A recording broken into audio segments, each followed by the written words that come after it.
Dear friends, ഒരു ആപ്പിളിൽ അടങ്ങിയിട്ടുള്ള vitamin സിയിൽ നിന്ന് 10 മടങ്ങ് കൂടുതലാണ് ഒരു നെല്ലിക്കയിൽ അടങ്ങിയിട്ടുള്ള വൈറ്റമിൻ സി.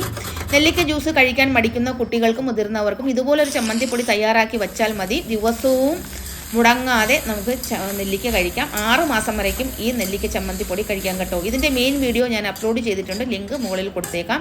ഇതിലേക്കായി 1 കിലോ നെല്ലിക്കയാണ് എടുത്തിട്ടുള്ളത്. ഗ്രേറ്റ് ചെയ്ത് കടായി ചൂടാക്കി 2 ടേബിൾ സ്പൂൺ എണ്ണ ഒഴിച്ച് ഇതിലേക്കിട്ട് ഇതിൻ്റെ ഈർപ്പം ഒന്ന് മാറ്റിയെടുത്തതിന് ശേഷം വീണ്ടും 1 സ്പൂൺ എണ്ണ ഒഴിച്ച് 1/4 കപ്പ് ഉഴുന്നുപരിപ്പ്, 1/2 കപ്പ് കടലപ്പരിപ്പ്, 10 കാശ്മീരി ചില്ലി, 12 എരിവുള്ള മുളക്, കുറച്ച് കറിവേപ്പില എല്ലാം കൂടി ഇട്ട് ഒന്ന് വറുത്തെടുക്കണം കേട്ടോ. ഗോൾഡൻ ബ്രൗൺ ആകുന്നത് വരെ വറുത്തെടുത്ത് 1/4 കപ്പ് മല്ലിയും കൂടി വറുത്തെടുക്കണം.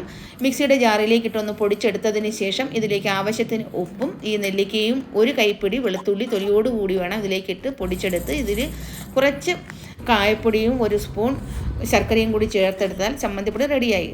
ഇഷ്ടപ്പെട്ടാൽ ലൈക്ക് അടിക്കാൻ മറക്കല്ലേ. Thank you for watching.